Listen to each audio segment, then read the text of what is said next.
Hello friends, welcome to crime watch with Harshavardhan. ధర్మస్థలకి సంబంధించిన updates ఇస్తానని నేను గత వీడియోలో చెప్పాను. ఆ వీడియోలో కూడా సోమవారం రోజు అంటే నిన్న కర్ణాటక అసెంబ్లీలో కర్ణాటక హోమ్ మినిస్టర్ ఒక ప్రకటన చేస్తారని చెప్పాను. అదేవిధంగా Karnataka home minister G Parameshwar గారు నిన్న అసెంబ్లీలో విపక్షాలు అడిగిన అన్ని ప్రశ్నలకి సూటిగా స్పష్టంగా సమాధానాలు చెప్పారు. అదేవిధంగా ధర్మస్థలిలో ఇప్పటిదాకా ఏం జరిగింది, సిట్ ఎక్కడెక్కడ తవ్వకాలు జరిపారు, ఇలా అన్నిటి గురించి చాలా స్పష్టంగా చాలా వివరంగా చెప్పారు. ఏం చెప్పారు అంటే, మాజీ శానిటేషన్ కార్మికుడు 1995 నుంచి 2014 వరకు ధర్మస్థలలోని శ్రీ మంజునాథేశ్వర ఆలయంలో పనిచేశాడు. తాను పనిచేసిన 19 సంవత్సరాల కాలంలో ఎంతోమంది మహిళలు యువతల మృతదేహాలను పూడ్చిపెట్టాను, కాల్చాను అని చెప్పాడు. ఆ మహిళలు యువతల ఒంటి మీద గాయాలున్నాయి, ప్రైవేట్ స్పాట్స్ మీద గాయాలున్నాయి, గొంతు కోసి ఉన్నాయి, వాళ్ళని దారుణంగా రేప్ చేసి హత్య చేశారని నేను భావించాను అని జూలై 3వ తారీఖు పోలీస్ స్టేషన్లో కంప్లైంట్ ఇచ్చాడు. ఆ తర్వాత మాజీ శానిటేషన్ కార్మికుడిని మెజిస్ట్రేట్ ముందు హాజరుపరిచారు. మెజిస్ట్రేట్ ముందు కూడా తన వాంగ్మూలాన్ని ఇచ్చాడు. కోర్టు నుంచి ఆర్డర్స్ వచ్చాయి. దాని ప్రకారం మేము డీజీపీ ప్రణవ్ మహంతి ఆధ్వర్యంలో స్పెషల్ ఇన్వెస్టిగేషన్ టీంని ఏర్పాటు చేశాం. ఆ తర్వాత మాజీ శానిటేషన్ కార్మికుడు ఎక్కడెక్కడైతే సైట్ చూపించాడో అక్కడ సిట్ తవ్వకాలు జరిపింది.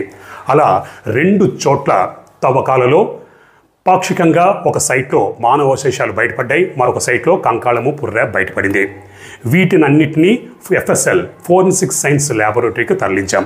అదేవిధంగా ఈ మాజీ శానిటేషన్ కార్మికుడు పోలీస్ స్టేషన్లో ఒక పుర్రెని సబ్మిట్ చేశాడు.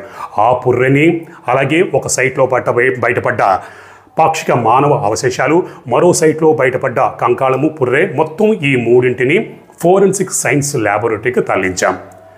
మేము అంటే కర్ణాటక ప్రభుత్వము special investigation team forensic science laboratory reports కోసం వెయిట్ చేస్తున్నాము. ఆ రిపోర్ట్స్ వచ్చిన తర్వాత అప్పుడు ఏం చెయ్యాలనేది ఆలోచిస్తాం. కాబట్టి తాత్కాలికంగా ఈ తవ్వకాలని ఇప్పటికీ ఆపేస్తున్నాం. అంతే తప్పితే శాశ్వతంగా మేము తవ్వకాలని ఆపేయట్లేదు. అప్పుడు విపక్షానికి చెందిన ఒక సభ్యుడు కావచ్చు, ఆ అసెంబ్లీలో ఈ మాజీ శానిటేషన్ కార్మికుడు వెనకాల ఒక కుట్ర ఉంది, అతని వెనకాల కొంతమంది మనుషులు ఉన్నారు, కాన్స్పిరసీ ఉందంటే అటువంటిది ఏమీ లేదు. ఒకవేళ ఈ మాజీ శానిటేషన్ కార్మికుడు చెప్పింది అబద్ధమైతే అతని మీద చర్యలు తీసుకుంటాం. అదేవిధంగా కుట్రలు కుతంత్రాలు ఇవేమీ లేవు. మొత్తం ఇన్వెస్టిగేషన్ అంతా పారదర్శకంగా జరుగుతుంది. స్పెషల్ ఇన్వెస్టిగేషన్ టీం పారదర్శకంగా ఇన్వెస్టిగేషన్ చేస్తుంది. యాజ్ అ హోమ్ మినిస్టర్ నేను కూడా నా డ్యూటీస్ని పారదర్శకంగా నిష్పక్షపాతంగా చేస్తున్నాను. ఇక్కడ ఆలయానికి ఎంతో అప్రతిష్ట కలుగుతుందని ఒక సభ్యుడు ప్రశ్న అడిగితే దానికి హోమ్ మినిస్టర్ జి పరమేశ్వర్ గారు ఆలయానికి వచ్చిన అప్రతిష్ట ఏమీ లేదు. ఒకవేళ మాజీ శానిటేషన్ కార్మికుడు చెప్పింది అబద్ధమైతే ఆలయానికి ఉన్న ప్రతిష్ట ఇంకా పెరుగుతుంది. ఎందుకంటే ప్రతిరోజు ఎంతోమంది, కొన్ని వందల వేల మంది భక్తులు వస్తున్నారు, హ్యాపీగా దర్శించుకుంటున్నారు, వెళ్తున్నారు. అంతే తప్పితే ఆలయానికి వచ్చిన అప్రతిష్ట అటువంటిది ఏమీ లేదు. అబద్ధమైతే ఆలయానికి ఉన్న ప్రతిష్ట ఇంకా పెరుగుతుంది. ఒకవేళ నిజమైతే, ఈ మాజీ శానిటేషన్ కార్మికుడు చెప్పింది నిజమైతే, తవ్వకాలలో బయటపడ్డవి ఇవన్నీ నిజమైతే బాధితులకి న్యాయం జరుగుతుంది. అంతే తప్పితే ఆలయానికి వచ్చిన అప్రతిష్ట ఏమీ లేదని చాలా స్పష్టంగా చెప్పాడు. అదేవిధంగా ఎక్కడైతే తవ్వకాలు జరిపారో అక్కడున్న మట్టిని కూడా ఎఫ్ఎస్ఎల్ ఫోరెన్సిక్ సైన్స్ ల్యాబొరేటరీకి తరలించారు. ఎందుకంటే ఆ మట్టిలో ఏమైనా యాసిడ్స్ కలిసి ఉన్నాయా, ఆమ్లాలు ఏమైనా కలిసి ఉన్నాయా, అందువల్ల ఆ మట్టికి కలిసిపోయిన ఈ శవాలు, ఎముకలు ఇవన్నీ కరిగిపోయాయా, మట్టిలో కలిసిపోయాయా అన్నది తెలుసుకోవడం కోసం కొంత మట్టి శాంపుల్స్ని కూడా ఫోరెన్సిక్ సైన్స్ ల్యాబొరేటరీకి తరలించానని చెప్పాడు. ఇక్కడ ఈ మాజీ శానిటేషన్ కార్మికుడు కూడా కొంతమంది డెడ్ బాడీస్ని, కొంతమంది మహిళలు, యువతుల డెడ్ బాడీస్ని డీజిల్తో కాల్చానని చెప్పాడు. అదేవిధంగా కొంతమంది మహిళలు లేదా యువతుల్ని యాసిడ్తో కాల్చిన ఆనవాళ్ళు ఉన్నాయని చెప్పాడు. వాటిని నిండి పూడ్చిపెట్టాడు. కాబట్టి ఆ మట్టిలో ఆ యాసిడ్ అవశేషాలు ఏమైనా ఉన్నాయా, ఆమ్ల అవశేషాలు ఏమైనా ఉన్నాయా, ఆ మట్టికి ఈ ఎముకల్ని కరిగించే గుణాలు ఏమైనా ఉన్నాయా అన్నది తెలుసుకోవడం కోసం మట్టిని కూడా ఫోరెన్సిక్ సైన్స్ ల్యాబొరేటరీకి తరలించారు. కానీ ఈ మాజీ శానిటేషన్ కార్మికుడు చూపించిన 16 లేదా 17 సైట్లలో అన్ని సైట్లలో మానవ అవశేషాలు, ఎముకలు, పుర్రెలు ఇవన్నీ లభించలేదు. కేవలం 2 చోట్ల మాత్రమే లభించాయి. కాబట్టి ఈ మాజీ శానిటేషన్ కార్మికుడు భీమా అబద్ధం చెప్తున్నాడు, అతన్ని అరెస్ట్ ఎందుకు చేయట్లేదని అడిగితే అతన్ని అరెస్ట్ చేయడం సమస్యకి పరిష్కారం కాదు. ఎందుకంటే అతనికి విట్నెస్ ప్రొటెక్షన్ యాక్ట్ కింద రక్షణ కల్పించబడింది. అతని ప్రాణాలకి ప్రమాదం పొంచి ఉంది కాబట్టి అతన్ని అరెస్టు చేసే ప్రసక్తే లేదు అని కుండ బద్దలు కొట్టినట్టుగా చెప్పారు. ఒకవేళ ఫ్యూచర్లో ఈ మాజీ శానిటేషన్ కార్మికుడు చెప్పింది అబద్ధమైతే అప్పుడు అతని మీద చర్యలు కూడా తీసుకుంటామని చాలా స్పష్టంగా చెప్పారు.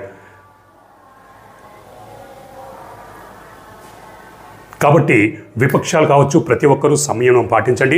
మేము ఎప్పుడైతే స్పెషల్ ఇన్వెస్టిగేషన్ టీంని ఏర్పాటు చేశామో అప్పుడు మీరందరూ హర్షించారు, స్వాగతించారు. మరి ఇప్పుడు ఎందుకు విమర్శలు చేస్తున్నారు? కాబట్టి సంయమనం పాటించండి. ముందు నిజాలు తేలిపోతాయి. ఇక్కడ women's commission, Karnataka state women commission, అలాగే హ్యూమన్ రైట్స్ కమిషన్ వీళ్ళు కూడా రంగంలోకి దిగారు. వాళ్ళు కూడా కేసుని, ఇన్వెస్టిగేషన్ని నిష్పక్షపాతంగా, పారదర్శకంగా జరిపించాలని డిమాండ్ చేశారు. కాబట్టి మేము నిష్పక్షపాతంగా, పారదర్శకంగా ఈ కేసుని ఇన్వెస్టిగేషన్ చేస్తున్నాం. కాబట్టి కొద్ది కాలం ఓపిక వహించండి. అలాగే మీడియా, సోషల్ మీడియా కూడా మీరు కూడా సంయమనం పాటించండి. ఇష్టం వచ్చినట్టుగా వార్తలవి ప్రసారం చేయకండి. పారదర్శకంగా మీరు వార్తలు ప్రసారం చేయండి మీడియా, సోషల్ మీడియా కూడా చురకలంటించారు. సో ఫ్రెండ్స్, ఇక్కడ హోమ్ మినిస్టర్ జి పరమేశ్వర్ గారు చెప్పిన దాంట్లో 100% నిజముందని నాకు అనిపిస్తుంది. ఎందుకంటే లాజికల్గా ఆలోచిస్తే ఇక్కడ ఆలయానికి వచ్చిన అప్రతిష్ట అటువంటిది ఏమీ లేదు. ఎందుకంటే ఒకవేళ చెప్పింది అబద్ధమైతే ఆలయానికి ఉన్న ప్రతిష్ట ఇంకా పెరుగుతుంది. చూడండి, ఇంతకాలం ఇంత హంగామా చేశారు కానీ ఏమీ జరగలేదు. ఏముందంటే అప్పుడు ఆలయానికి ఉన్న ప్రతిష్ట పెరుగుతుంది. ఒకవేళ నిజమని తేలిందనుకోండి, బాధితులకి న్యాయం జరుగుతుంది. చనిపోయారు, ఎవరైతే దారుణంగా రేప్ చేసి హత్య చేశారనే ఆరోపణలు వస్తున్నాయో వాళ్ళ ఆత్మలు శాసిస్తాయి. వాళ్ళ కుటుంబ సభ్యులు వాళ్ళకి న్యాయం జరిగినట్టు అవుతుంది. హోమ్ మినిస్టర్ గారు చాలా చక్కగా, చాలా స్పష్టంగా నిజమే చెప్పారు. ఇందులో ఏమాత్రం సందేహం లేదు. సో కర్ణాటక రాష్ట్ర ప్రభుత్వం అలాగే special investigation team forensic science laboratory నుంచి వచ్చే రిపోర్ట్స్ కోసం వెయిట్ చేస్తుంది. అవి వచ్చిన తర్వాత ఆ రిపోర్ట్స్లో ఏమున్నాయనేది విశ్లేషించుకొని తర్వాత ఏం చేయాలని ఏంటనేది ఆలోచించి అప్పుడు ముందడిగేస్తారు. మరింతగా తవ్వకాలు జరపాలా లేకపోతే ఆపేద్దామా, ఏం చేస్తాం ఏంటనేది అప్పుడు నిర్ణయించుకోవడం జరుగుతుంది. కాబట్టి మనం కూడా ఫోరెన్సిక్ సైన్స్ ల్యాబొరేటరీ నుంచి వచ్చే రిపోర్ట్ల కోసం వెయిట్ చేయక తప్పదు. మరి ఆ రిపోర్ట్స్లో సంచలనాత్మక విషయాలు ఉంటాయా లేకపోతే ఏమి ఉండవా అన్నది మనం వెయిట్ చేద్దాం. నాకు తెలిసినంత వరకు ఫోరెన్సిక్ సైన్స్ ల్యాబొరేటరీ నుంచి అన్ని పరీక్షలు జరిపిస్తారు, అన్ని నిజాలు బయటపడతాయి. ఆ ఎముకలు ఎవరివి, ఎప్పటివి, పురుషుడివా లేకపోతే స్త్రీలవా, వాళ్ళు సహజంగా చనిపోయారా, అసహజంగా అంటే మర్డర్కి గురయ్యారా, ఒకవేళ మర్డర్కి గురవుతే ఏ విధంగా హత్య గావించబడ్డారు ఏంటి అన్నది చాలా స్పష్టంగా ఫోరెన్సిక్ సైన్స్ ల్యాబొరేటరీలో జరిపిన పరీక్షల్లో అన్నీ బయటపడతాయి. అవి వచ్చేంత వరకు మనం వెయిట్ చేద్దాం. ముందుంది ముసళ్ళ పండగన టైంలో ఇంకా పిక్చర్ అవి బాకీ హై. కానీ ఈ లోపలే కొంతమంది యూట్యూబర్ సన్నాసులు నాకు చాలామంది మెయిల్ చేశారు. కొంతమంది యూట్యూబర్ సన్నాసులు ఈ మాజీ శానిటేషన్ కార్మికుడిని అరెస్ట్ చేయబోతున్నారు. అతని వెనుక ఎవరో కుట్ర ఉంది, ఎవరో ఉన్నారు. తమిళనాడులో ఉన్న కొంతమంది హస్తం ఉంది, కేరళ హస్తం ఉంది, బీహార్ హస్తం ఉంది, వాళ్ళ హస్తం ఉంది, వీళ్ళ హస్తం ఉందని నాకు కొంతమంది మెయిల్ చేశారు. అవేవి నిజాలు కావు, అంతా అబద్ధమే. ఈ కొంతమంది యూట్యూబర్ సన్నాసులు కులం పేరు మీద, మతం పేరు మీద, భక్తి పేరు మీద, దేవుడి పేరు మీద అబద్ధాలు ప్రచారం చేస్తూ విషాన్ని చిమ్ముతూ ప్రేక్షకుల్ని తప్పుదారి పట్టిస్తున్నారు. అలాగే కొంతమంది జర్నలిస్టుల ముసుగులో తాము జర్నలిస్ట్ నుండి చెప్పుకుంటూ ఈ కులాన్ని, మతాన్ని, దేవుణ్ణి వీళ్ళందరినీ అబద్ధాలు చెబుతూ విష ప్రచారం చేస్తూ ప్రేక్షకుల్ని తప్పుదో పట్టిస్తున్నారు. కాబట్టి అటువంటి సన్నాసి యూట్యూబర్స్కి దూరంగా ఉండండి. ఇప్పుడిప్పుడే చాలామంది ప్రేక్షకులు వాళ్ళ గురించి తెలుసుకుంటున్నారు.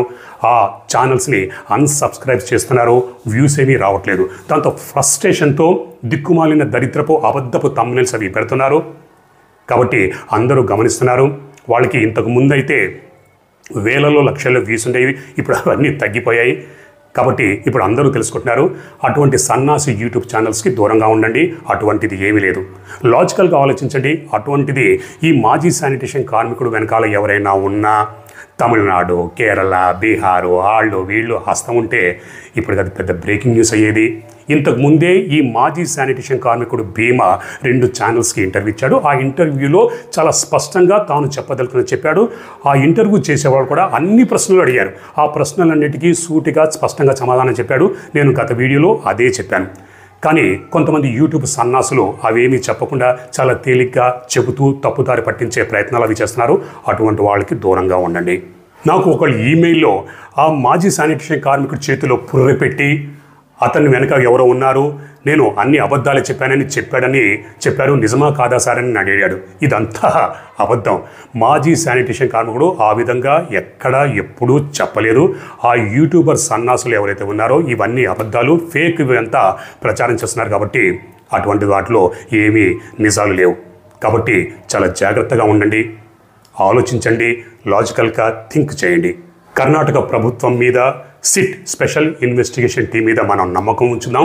ముందు రోజుల్లో ఫోరెన్సిక్ సైన్స్ ల్యాబొరేటరీ నుంచి వచ్చిన రిపోర్ట్లు వచ్చిన తర్వాత అఫీషియల్గా సిట్ నుంచి లేదా కర్ణాటక ప్రభుత్వం నుంచి అఫీషియల్గా అయిన అనౌన్స్మెంట్ వచ్చిన తర్వాత అప్పుడు మాట్లాడుకుందాం. ప్రస్తుతానికి దీనికి కొన్ని రోజులు టైం పట్టే అవకాశాలు ఉన్నాయి. ఇక మరొక వీడియో మరొక గంటలో నేను విడుదల చేయబోతున్నాను. ఆ వీడియోలో ఒక దారుణమైన మర్డర్ గురించి ఉంటుంది. బ్లూ కలర్ డ్రమ్ములో ఒక భర్త డెడ్ బాడీ బయటపడింది. ఒక వివాహేతర సంబంధం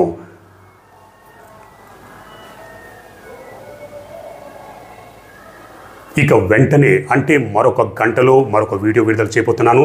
అందులో ఒక దారుణమైన మర్డర్ గురించి ఉంది. ఒక బ్లూ కలర్ డ్రమ్ములో ఒక భర్త డెడ్ బాడీ బయటపడింది. ఒక వివాహేతర సంబంధం వల్ల ఒక హత్య జరిగింది. భార్య ప్రియుడితో కలిసి తన భర్తని హత్య చేసింది.